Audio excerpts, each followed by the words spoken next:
Everyone thinks the Browns already know what they're doing with the 6th pick. But after Andrew Berry's latest comments, it feels like Cleveland is hiding something much bigger. Because this may not just be about who they draft, it may be about whether they already regret betting on Shedeur Sanders. But that's only where the questions begin. Everybody thinks the Browns are walking into this draft with a clear plan. They have the 6th pick, another first-rounder later in the night, and a chance to finally reshape the future of the franchise. But the more Andrew Berry talks, the more it feels like Cleveland is preparing for something nobody sees coming. Because Berry never once sounded like a general manager who already knows exactly what he wants to do. Instead, he kept repeating the same thing over and over again: everything is still on the table. Trading up, trading down, taking a player, trading for a veteran, even moving around multiple times during the first round. That matters because teams usually start showing their hand this close to the draft. They leak interest, they hint at positions, they try to prepare fans for what's coming. The Browns are doing the exact opposite. Berry even laughed about how last year everybody assumed Cleveland would stay put, only for them to trade down. Now this year, everybody expects them to move back again, which could mean the Browns are actually planning to stay at 6 and shock everyone. And the uncertainty around the top of the draft only makes things more complicated. Most people believe the first overall pick is basically locked in. But after that, Berry made it sound like nobody truly knows what happens between picks 2 and 5. And if the teams ahead of Cleveland start making unexpected moves, the Browns could suddenly have access to a player they never thought would be available. That is why pick number 6 feels so important. Because this is not just about adding another good player.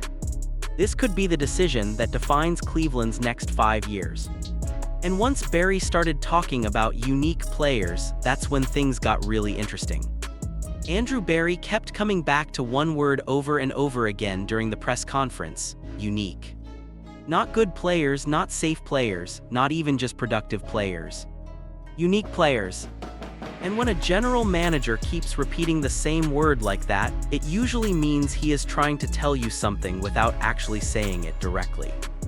Berry made it clear that when you are drafting this high, you are not just looking for someone who can start. You are looking for a player who can do things that most people at his position simply cannot do. The kind of player who changes how your offense or defense works the second he steps on the field. That immediately makes names like Jeremiah Love, Caleb Downs, and Carnell Tate feel a lot more important.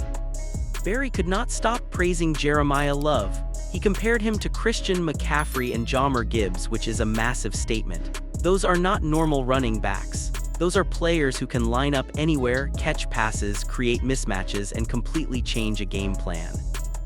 Berry even said Love is different because of what he can do in the passing game.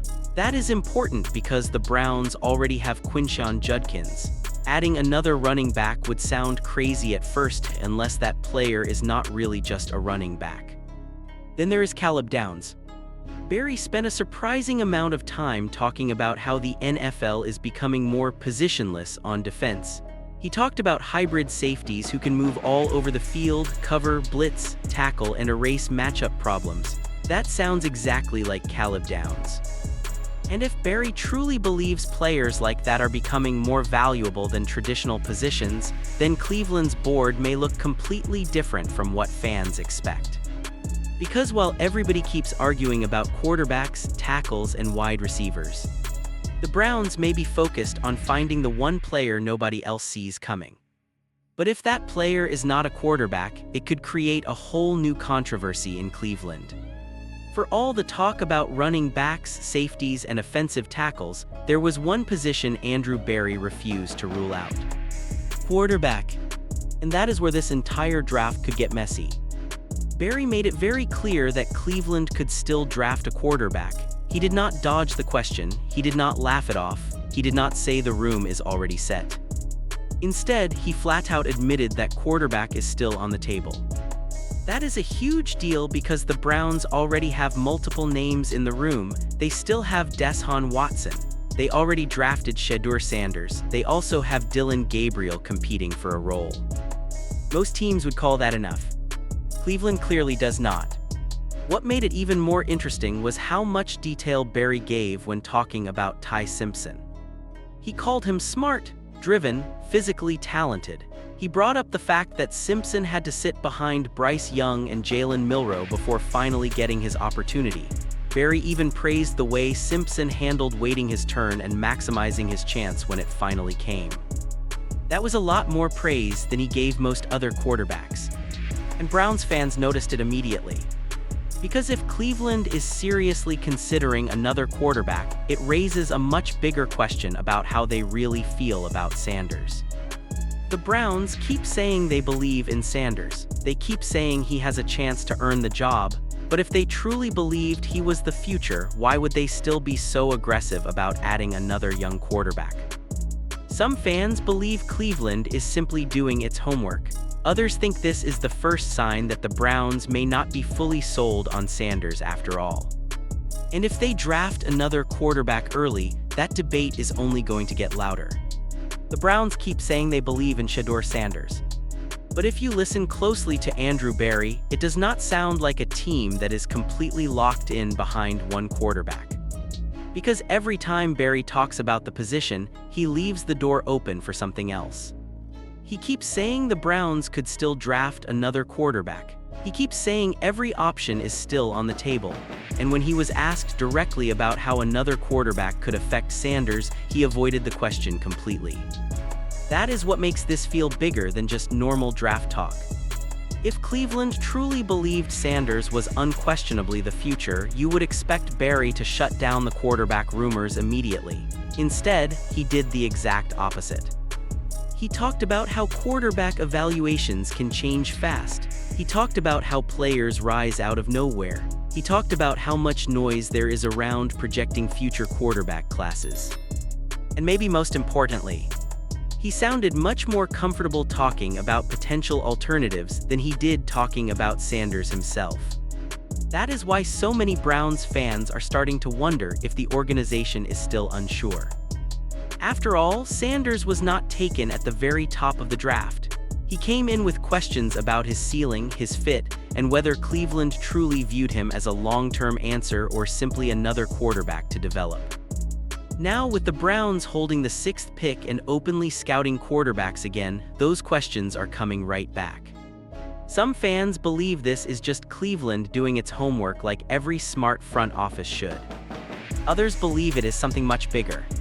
Because if the Browns use another premium pick on a quarterback, it would be very hard to convince people that Sanders was ever really Plan A. And in Cleveland, once fans start feeling like the organization is wavering at quarterback, things can spiral very quickly. But if the Browns are not fully committed to Sanders, then who are they really preparing to build around? While everybody keeps focusing on quarterbacks, there is a very real chance the Browns are planning to do something much less flashy at number 6. Fix the offensive line. Andrew Barry spent a surprising amount of time talking about tackles during the press conference. And when he did, he sounded like someone who already knows this position could decide the entire direction of the offense. Barry said something interesting: tackles are tackles. In other words, he does not seem nearly as concerned about whether a prospect played left tackle or right tackle in college. He believes the best ones can adapt, especially because elite pass rushers move all over the field now anyway. That matters because this draft is loaded with offensive linemen who have versatility. Players like Caden Proctor, Monroe Freeling, and Blake Miller could all become serious options if Cleveland stays at 6 or moves around the board. And honestly, it would make a lot of sense. Because no matter who the Browns choose at quarterback, none of it matters if they cannot protect him. Whether it is Shedeur Sanders, Deshaun Watson, or even another rookie quarterback, Cleveland cannot afford another season where the offense falls apart because of pressure, injuries, and inconsistency up front. Barry also mentioned that the Browns are intentionally getting younger. That makes offensive line even more important because young quarterbacks and young skill players develop faster when they are not constantly under pressure. The flashy move would be another quarterback or a big-name weapon. But the smartest move might be protecting whoever ends up under center. And if Cleveland believes one of these tackles can anchor the offensive line for the next decade, then passing on a quarterback could suddenly become a lot easier. There was one comment Andrew Berry made that almost completely slipped under the radar. He said the Browns could use the 6th pick in a trade for a veteran. Not a rookie, not a future pick, a veteran player. And that changes everything. Because while everybody is locked in on mock drafts and quarterback rumors, Cleveland could be quietly exploring a move that nobody sees coming. Berry did not sound like someone throwing out a random possibility just to sound open-minded. He specifically mentioned trading for a veteran alongside trading up, trading down, and making the pick. That means the Browns are at least considering the idea. And honestly, it would fit the way Berry has operated before. Cleveland already has a strong defense. They already have young players developing on offense. What they may really want is a proven player who can help immediately instead of waiting for a rookie to develop. That could mean a wide receiver. Someone who can make life easier for Shedeur Sanders or whoever ends up starting at quarterback. It could mean an offensive lineman. Or it could even mean a surprise defensive player if the Browns believe they are closer to competing than people realize. Berry also said Cleveland is willing to do anything that helps move the roster forward. He did mention that trading away one of their own veterans is less likely, but he did not shut the door on anything completely. That is important because draft week is when unexpected names suddenly become available. A contract dispute, a player asking out, a team trying to clear cap space, that is when things can change fast. Some fans believe the Browns are simply too far away from contention to trade a premium pick for a veteran. Others think Berry may be trying to accelerate the rebuild faster than expected. Because if Cleveland lands an established star instead of another rookie, it would send a very clear message. The Browns are not thinking about 2 or 3 years from now. They think they can win much sooner than people expect. At first, this felt like a simple draft story. The Browns had the 6th pick. They had extra draft capital, they had a chance to add young talent and keep building toward the future. But after listening to Andrew Berry, it feels like this is about something much bigger. Because Cleveland does not sound like a team with one clear plan. They sound like a team standing at a crossroads. On one side, they can fully commit to Shedeur Sanders, keep building around him, protect him with a tackle, add another weapon, and finally give him a real chance to prove he can be the long-term answer. On the other side, they can decide they are not ready to commit yet. They can draft another quarterback, they can trade for a veteran, they can keep searching for the perfect answer the way this franchise always seems to do. And that is why this draft feels so important. Because it is not just about one pick.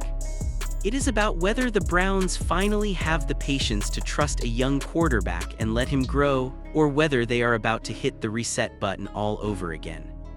Berry keeps saying every option is on the table. And maybe that is the most telling part of all.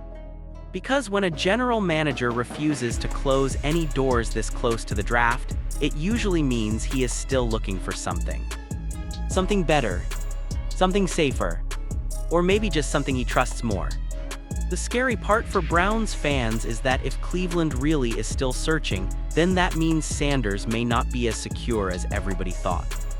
And if the Browns do decide to move in another direction, it would not just change this draft. It could change the entire future of the franchise. But if there is one thing we know about Cleveland, it is that the biggest move is usually the one nobody sees coming.